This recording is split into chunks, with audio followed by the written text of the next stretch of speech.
Well, very good morning, everyone. Welcome to this very special session. Road safety basically affects all of us. It doesn't matter how you use the road, whether you're driving, riding, walking, or travelling as passengers. Every one of us has a role to play.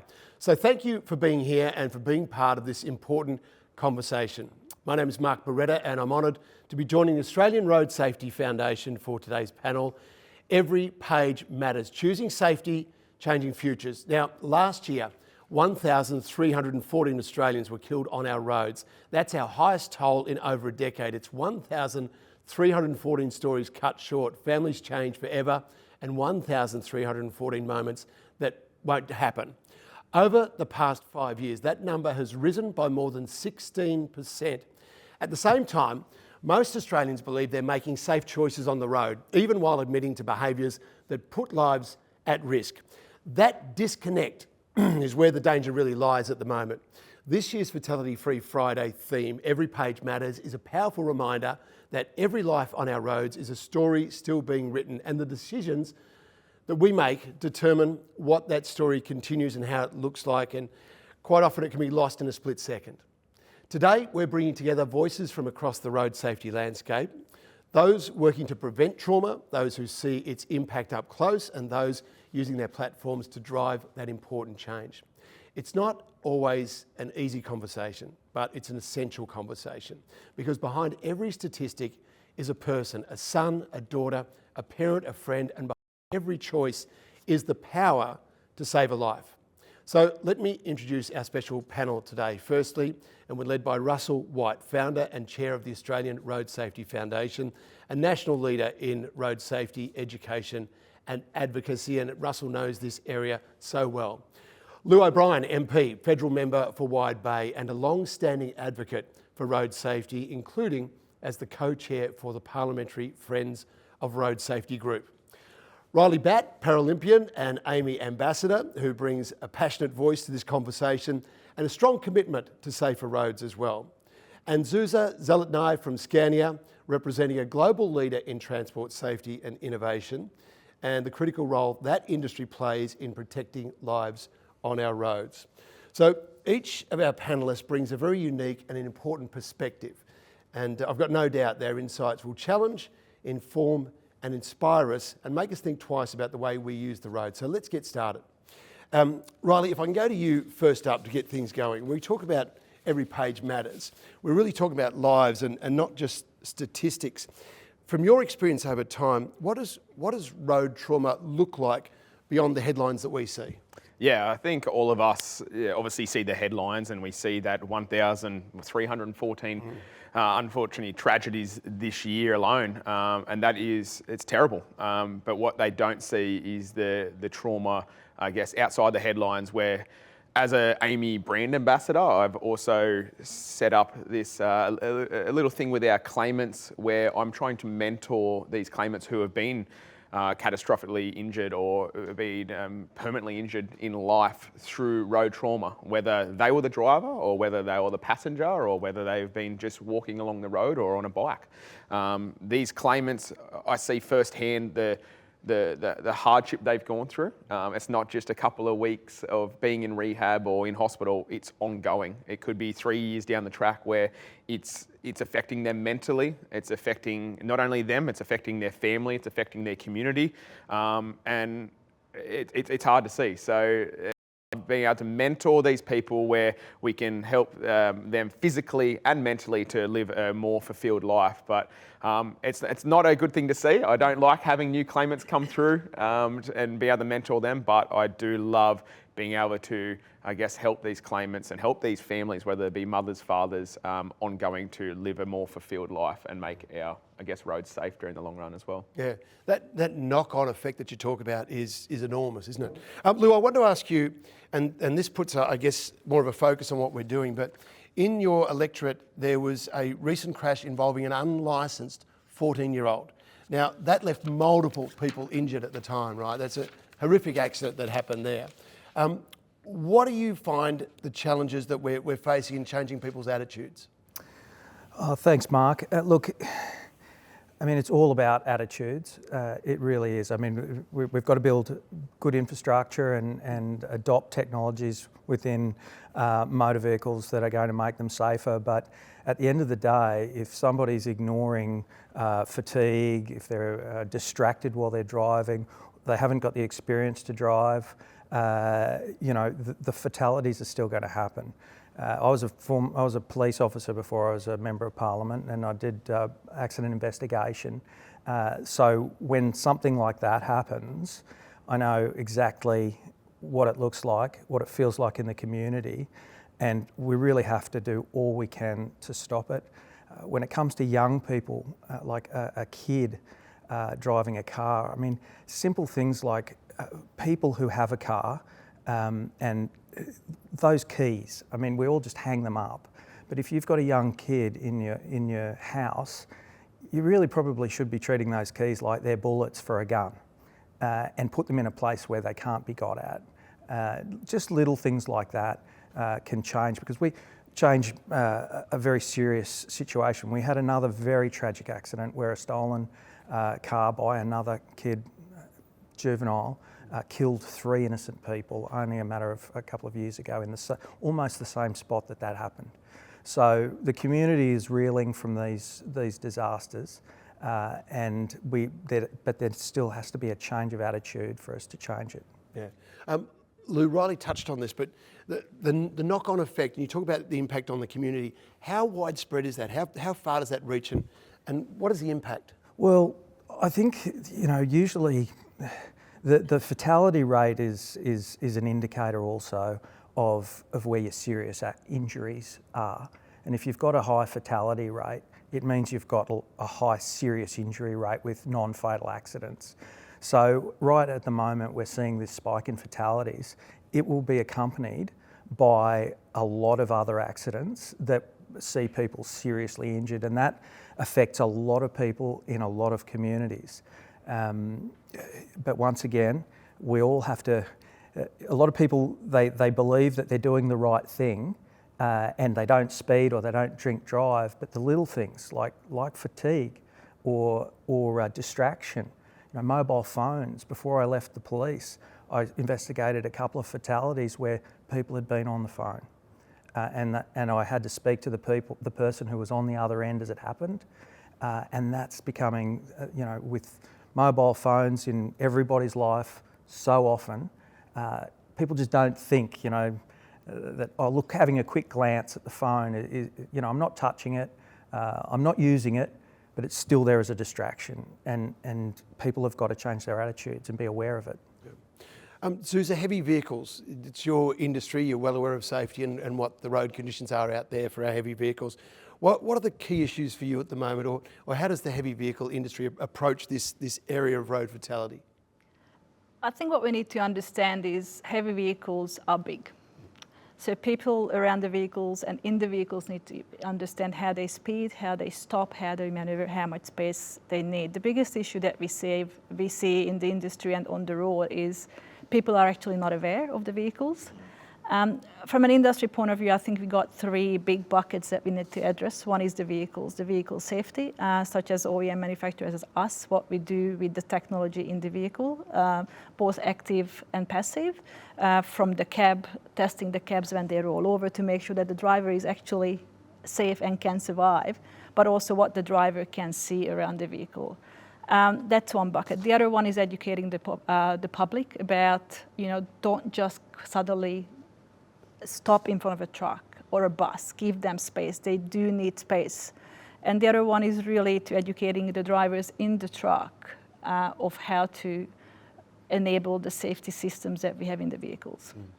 Susan, so often you see that when a truck's coming up to lights or in traffic and someone will just cut in front with no idea that the distance that truck needs to stop, and the driver's trying to do his best to get through it. Are you finding safety for heavy vehicles is becoming more and more of a focus? Have things improved? From an industry point of view and the manufacturing point of view, absolutely. So the technologies now in the cabs and the trucks are very similar, at least for the European trucks, are very similar to what you see in passenger vehicles, whether it's the active braking system, lane assist, how you see people outside and your black zone and what you look outside of your mirrors is definitely improving inside the cab. Yeah. And it's a focus. Russell, you have dealt with this issue for many, many years now. What are you seeing? What has your knowledge given you? What have you learned about the current experience of people on the road? Mark, it's a great question, and I can't help but reflect on I think the biggest thing that we need to look at, and that is the human factor and the behavioural side. As Zuza said, I mean, OEMs or manufacturers, road builders, Toulouse Point, government, there's limitations about what those groups can do. And I think one of the things that we have seen lately is this disconnect between, I guess, personal responsibility, also awareness for other people, simple courtesies, those sorts of things. And so when we're seeing some of the basic things just not happening, people just not sticking to the road rules, people doing last minute manoeuvres with this view that it's all about me as the individual. I have to go to that exit and whatever it takes, I'm going to get there. Rather than going, I've made a mistake here, I take my medicine, go to the next exit. So I think there is this disconnect between, where people think the role and the roles that they do, sometimes unknowingly, but often people are making the wrong choices at the wrong time. And the problem is they might get away with it one day, but you may not get away with it tomorrow. And it's these bad habits that start to creep in. And I just personally feel that I've got a concern that we're sort of normalising the level of trauma that we're seeing. I mean, Toulouse Point, we talk obviously a lot about fatalities, this is what Fatality Free Friday is all about.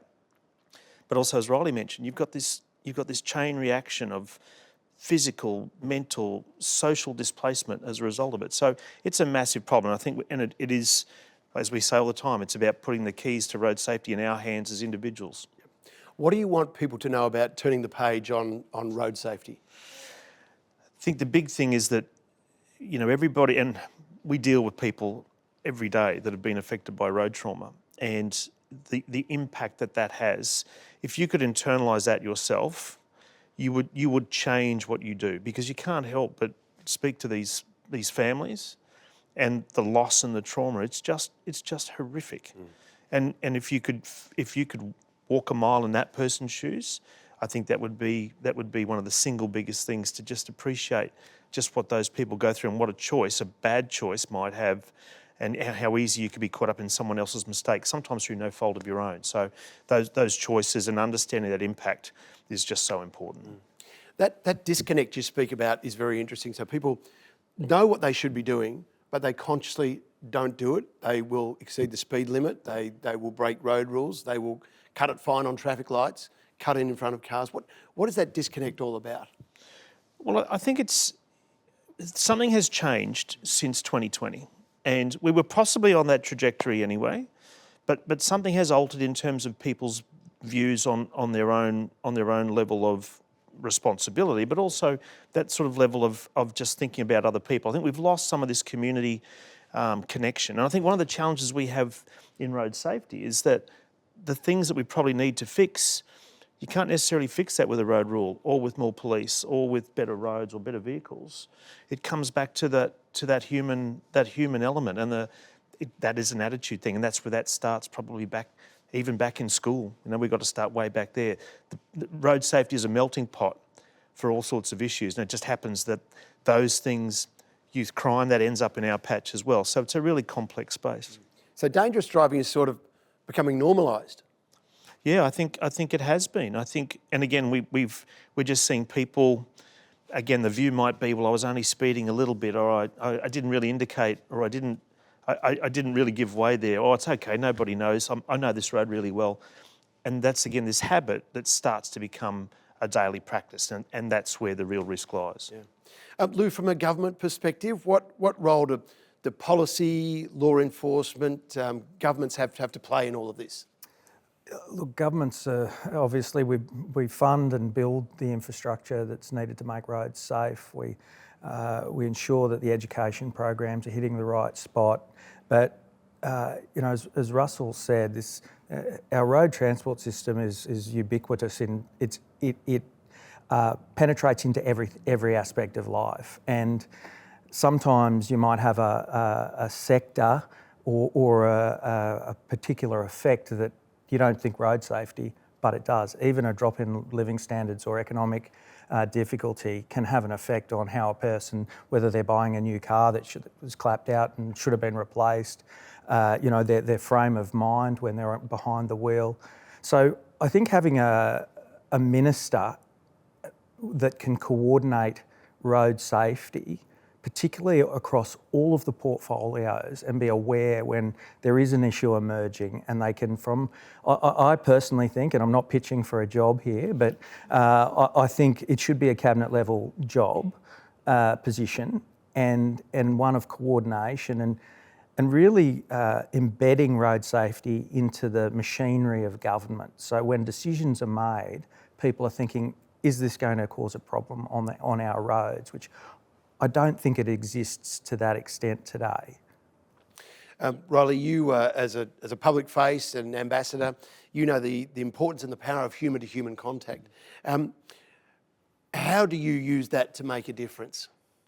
Oh, well, I see firsthand, obviously, through the mentoring program that I'm doing. We're seeing some claimants. I see it there. But what people don't understand is, yes, I have a disability. I wasn't involved in a motor vehicle accident with my disability, but I play a sport of wheelchair rugby where majority of my teammates were involved in a motor vehicle accident, whether they were a driver, a passenger, whether it was their fault or someone else's fault. I've seen more impacts there as well, and I've seen how these guys have to get through life from one bad decision. Some of the decisions that some of my teammates made, whether they were coming home late from work, really tired, whether they were rushing to get somewhere that probably didn't need to be rushed to get there, whether they made a silly choice and jumped in the back of a car at a party. I'm thinking, I'm just going to get home safely. I see so many impacts there, and I see as I said earlier, what it does to the community, and I will vouch for that because I see hands down. I obviously don't see the fatalities, and they're obviously the most tragic side of things, but I'm seeing the side of things where people are permanently injured, and it's just as bad sometimes as a tragedy. It affects people long term. It affects their family, affects their community so much. So, this is a very, very passionate subject of mine because I see every single day the effects ongoing of some of these tragedies. Yeah, you come from a very powerful position, that's for sure. Susa, talk to us about Scania in particular, your company. What sort of safety things are you looking at? What are you putting into vehicles now, into trucks, to make them safer on the road? And what's coming down the road for you guys? So from a vehicle point of view, it's really following the passenger cars. So the safety that's in those cars, from a braking point of view, from assisted braking, also what happens in the cab, testing cabs for rollover, making sure that the drivers are safe. Also lane assist, so all those features that now you have in a passenger cars that sometimes people ourselves get annoyed with because it starts beeping, it is now in the trucks. The biggest challenge that we have is that as sometimes we do in passenger cars, that people actually turn them off. So what we do from a Scania point of view is really educating the drivers. So we spend a serious amount of time with them once we hand over the key. So handing over the key of a truck is very crucial to spend time with those people. We have driver trainers who spend specific time explaining to those drivers what these features are, and please don't turn them off. The other technology that's coming from a truck point of view and very much from a fleet management point of view is these vehicles are connected vehicles. So we know how quickly they go when they brake, and really what we do with that information, and educating again the companies and the fleet managers of what to do with that information. Okay, so a fleet manager can monitor a vehicle on the road and its journey. Absolutely. Wow. And they'll see if that driver is behaving properly, braking too harsh, speeding, and what happens in the vehicle. Yeah. They can see that. Susa, for motorists, for motorbike riders, for cyclists, what should other road users know? What do we need to know about heavy vehicles and how to give them the right amount of space and be safe with them on the road? I think the main message is that if you can't see their mirrors, they can't see you. That's the simplest one. They need, when they turn a corner, they probably need 2 lanes. So please do not cut through them. That's the biggest one, is that they can't see you. They really need that space. They need much more space than we do in the passenger car or on a bike. Yep. Lou, Fatality Free Friday has been running for a number of years now. It's got great momentum. How do we take it to the next level? How do we get the message more out there? And what role can government play in that? Well, I think I think right at this point in time, Russell identified something that we need to address immediately, and that is attitudes, that people are obviously changing attitudes that are causing an increase of fatalities. So I think we need to get messaging out that people need to have the appropriate attitude when they're out and behind the wheel of a car.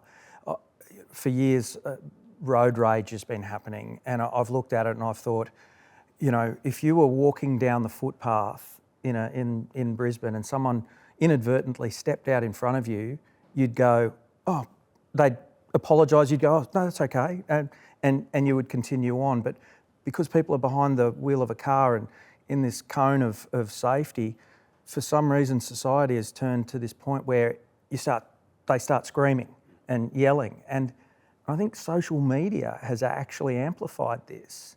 And I think we need to have, from a government point of view, I think we need to do some more research into why this is changing, and we really need to target it, because it's something we're identifying as making things worse when things should be getting better. Russell, do you want to jump in on that, on road rage and what you see? Yeah, I think, to take Lou's point, I think as a society we very quickly go from 0 to 100 when we feel we've been aggrieved by somebody on the road, and I think every road user group could testify to that, whether you're on a push bike, a motorbike, and a truck, and for drivers as well. We tend not to have that level of, let's say, compassion or that little bit of understanding, and that's what I was saying before about driving a mile in someone else's shoes. Until you've driven a big truck, you don't realise how much space they actually need and how big blind spots they have around them as well. So, you know, I think we do need to do work, and that's why I think the work the Foundation's doing in this regard, we are trying to bring the community on. I think from day one we've tried to always be that community voice of road safety. But I would also take Lou's point. I do think we need a level of leadership at a federal level, and because it's a national problem, because it is so diverse. We do need a minister that can oversee so many areas, and I can't help but think,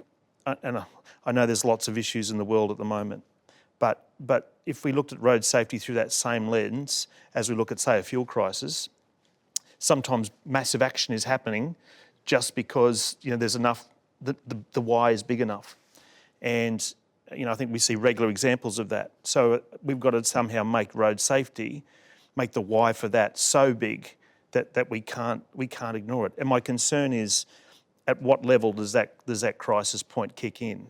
We've seen 5 years of unabated increase in road trauma.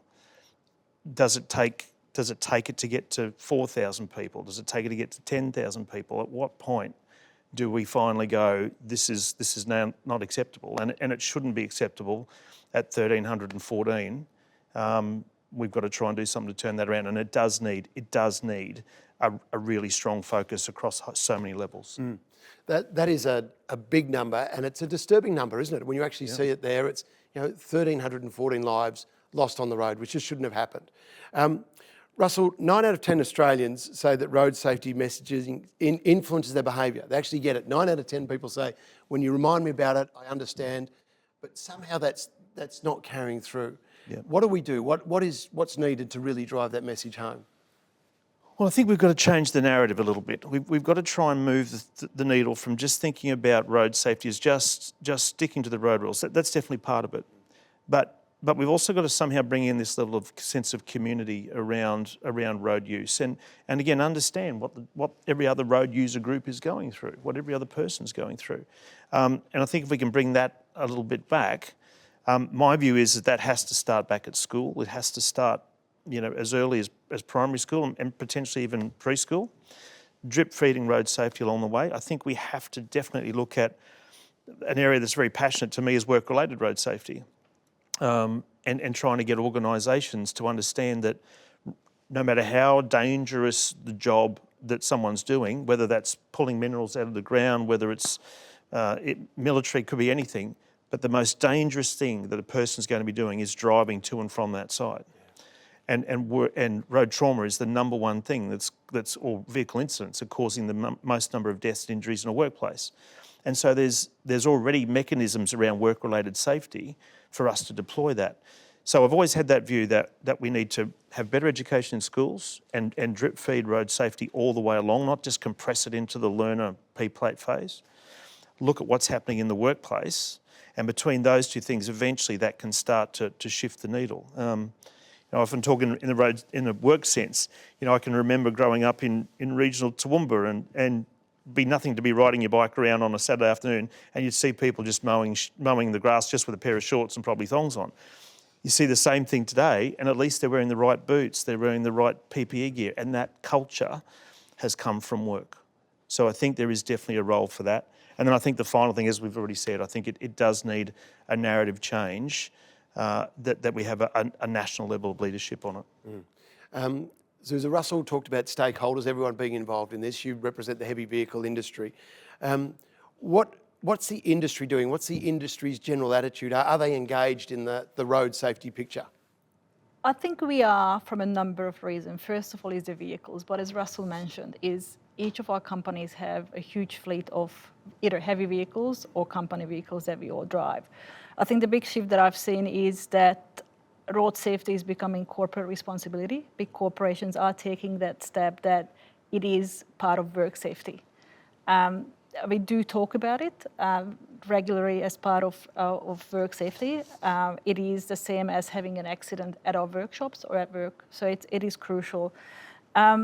From a driver, heavy vehicle driver point of view, as I mentioned before, it's really the driver training that we provide, and that's not how to drive the truck, it's how to actually understand those functions that can protect both the driver and the people around them, and really utilizing those. So I think there is the shift of becoming a corporate responsibility. In some organization, road safety is becoming part of sustainability.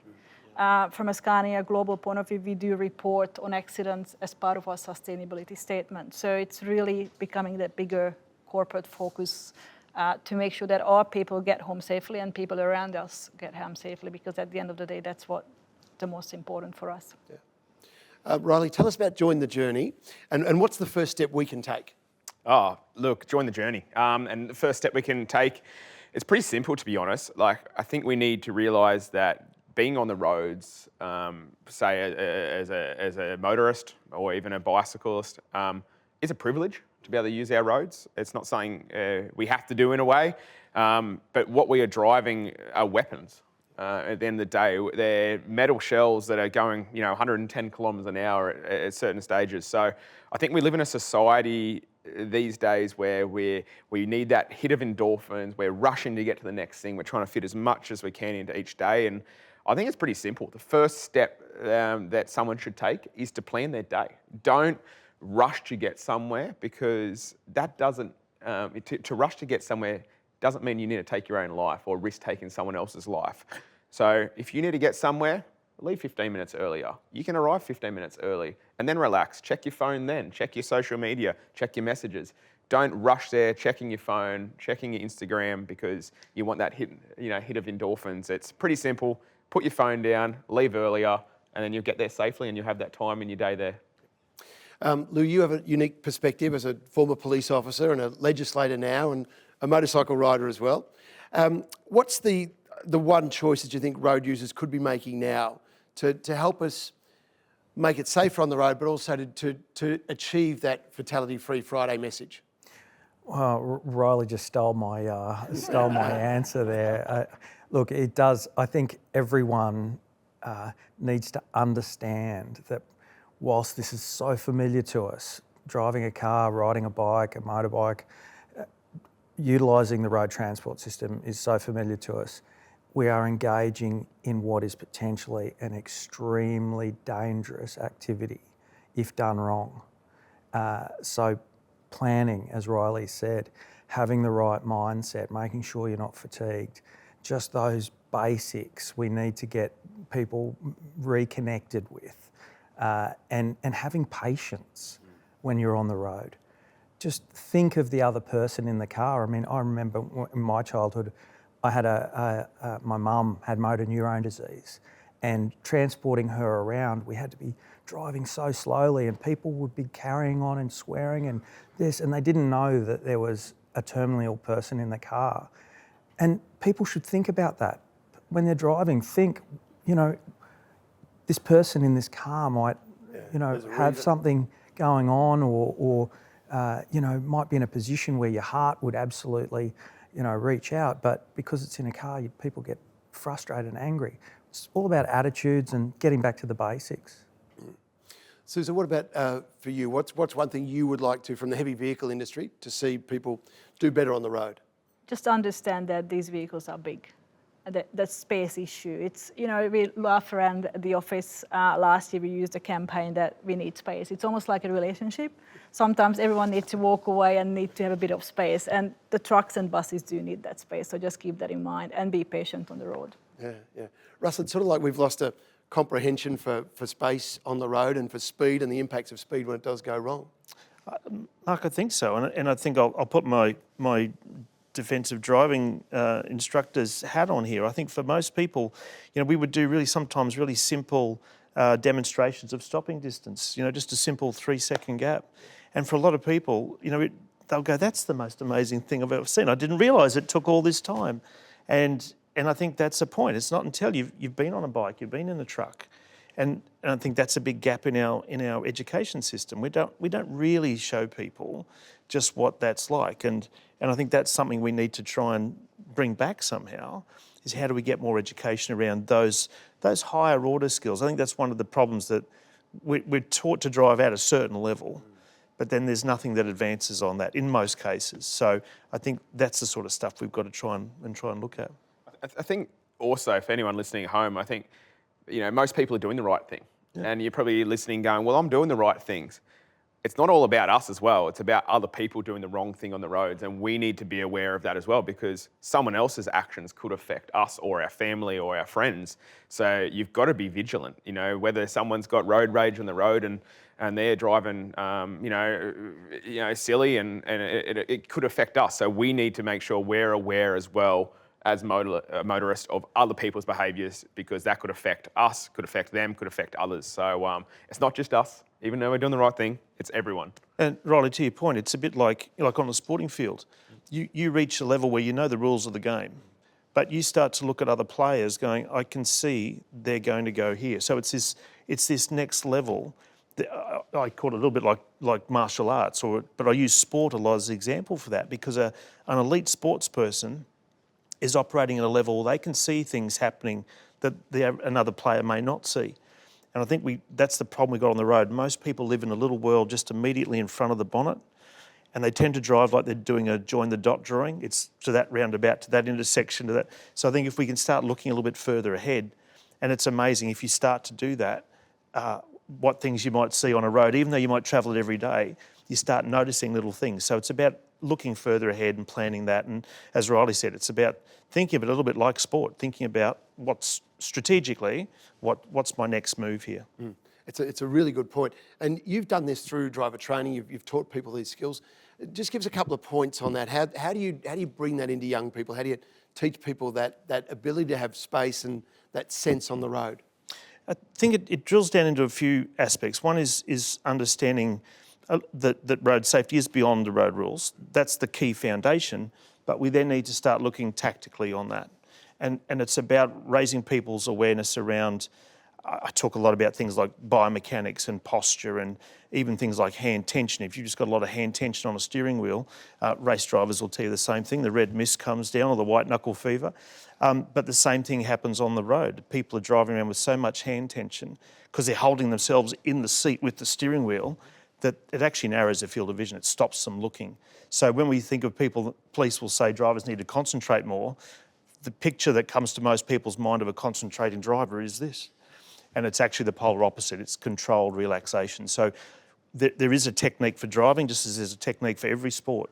And I think that's the stuff we need to look at. The road rules is part of it, but we then start needing to look tactically at what technique is like for each driver.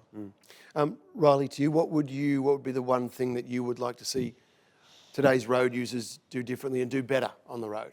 Oh, less road rage. I think we're talking about that. How long have we got? I could list many things here, but I think I want to go back to what I said before, and it's just because I've seen so much, tragedy on our roads, and as I said, a lot of the times it's actually not the person who was driving who's had maybe a fatality or permanent disability. It's making choices. So whether, you're young and you've come back from a party and someone just says, oh, jump in the back, you'll be fine.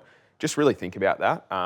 And also going back to what I said about rushing to get somewhere, it's not worth it. It's not worth it if you've sacrificed your life or someone else's life. It's not worth it at all. You can tell your boss or something, that was something happened on the roads and, I couldn't get there in time. If you lose your job over losing a life, I'm pretty sure that's a better bargain right there. But yeah, let's just be courteous on our roads. Let's watch out for everyone. Although we're doing the right thing, we need to be careful for absolutely everyone out there. So do the right thing, relax everyone.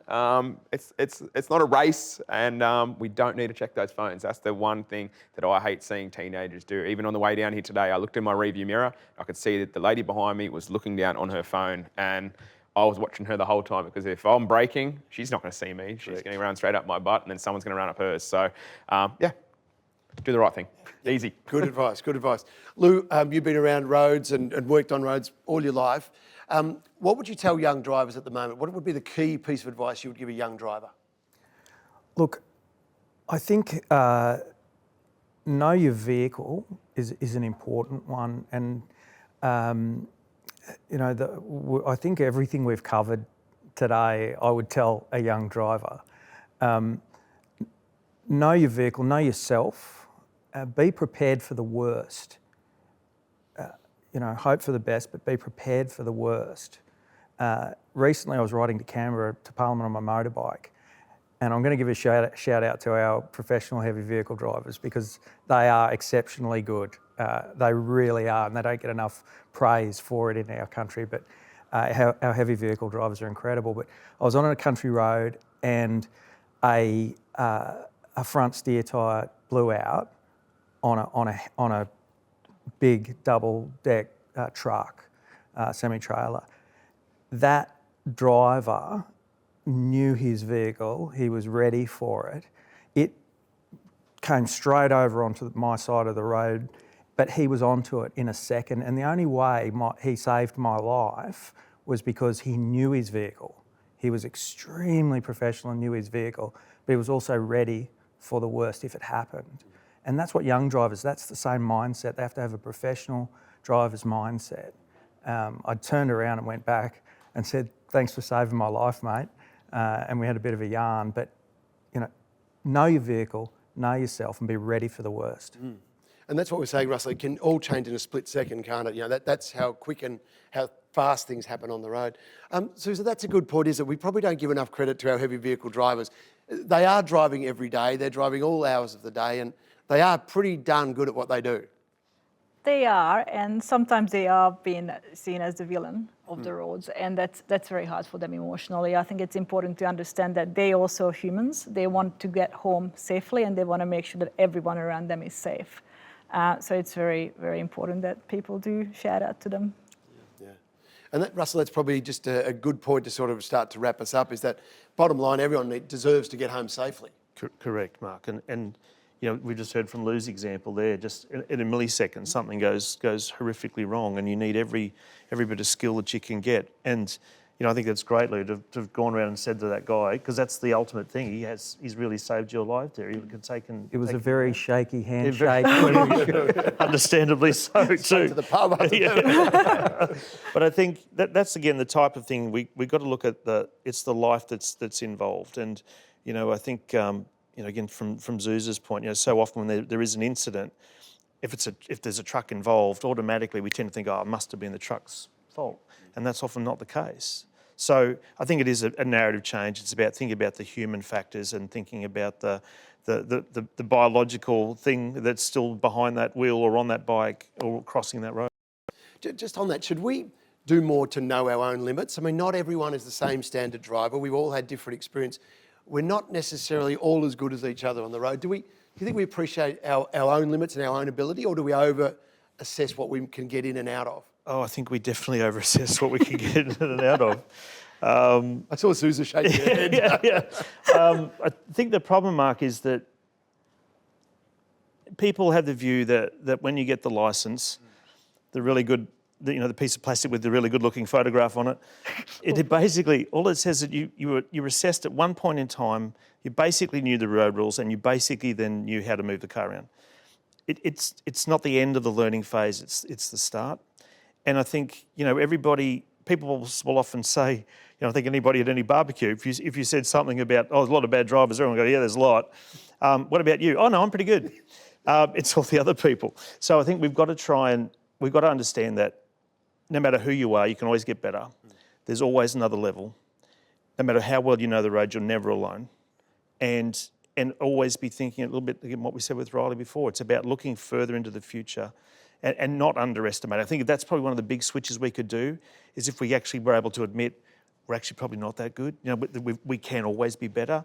And I talk a lot about 1%ers, and that's really, they're the things that can make the massive difference. It's looking a bit further ahead, it's reading the road up ahead, it's thinking about other people, and certainly being fit to drive. They're the things that I think, on top of everything else we're doing, but own what you do.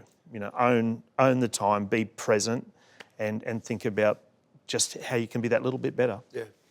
Just an interesting point on that. I've been lucky enough over the years to jump in the car with a few race car drivers on the road, and they are such conservative, safe drivers on the road because they are so aware of all the things that can happen around them, and they've learned that over years on the racetrack, and they know their own ability as well. They know that I can do this much, but beyond that, I'm in the hands of all these other people who are driving around me, and I need space to move. I need to control my speed. It's quite interesting because you'd think a race car driver would get on the road and go.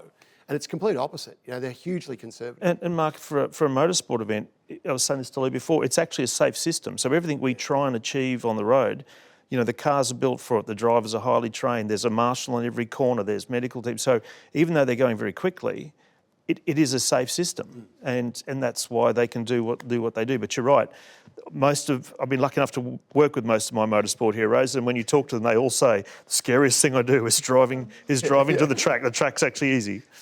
That's Mick Doohan, 5-time world 500cc champion, just won't ride on the road. Yeah. It just takes. He's lost control when he's out on the road. It's like it's not in his hands; it's in everybody else's. And that's someone at that level. Yeah, that's right. Yeah, it's a strong lesson for us all. I think that so many key points have come out of today, and that assessing your own level, being aware of what you can and can't do. And just all of us slowing down, Riley, and being more patient. It's really important, mate. So thank you all, panel. Much appreciated.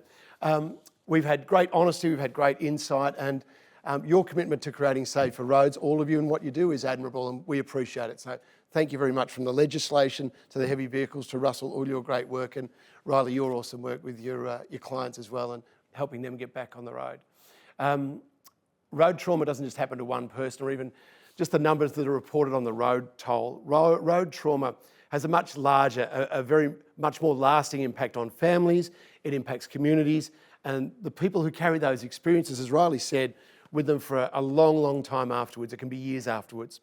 And while what we've discussed today has been sometimes confronting, we've got to recognise that all the points to something bigger, a pattern of behaviour, a level of choices, if you like, moments that just didn't have to end the way they did. That's why this year's theme, Every Page Matters so much. It reminds us that every life on our roads is a story that's still being written, and the decisions that we make determine whether that story continues. So we've also heard today that change is possible, and that's probably the most important thing. We can make a difference. The road trauma that we see on the roads at the moment, that number, that's preventable. People want to do better. So there is hope. Hope that when we come together, we can shift a culture that has become too comfortable and too at ease with road risk. And that's what Fatality Free Friday is all about. It's about asking Australians to join the journey, to take a step, however small, towards safer roads. It's just not that hard. You can make a different choice. You can speak up, or you can simply be more aware of the role that we can all play. Because change doesn't happen overnight. It happens decision by decision, in moment by moment, or page by page. So as we leave here today, let's not leave this conversation behind. Let's carry it forward into our workplaces, into our communities, into our fellow road users, and take it onto the roads that we use every day.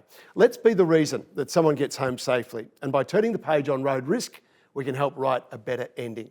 Thanks, everyone. Thanks to our panel. Much appreciated for your time.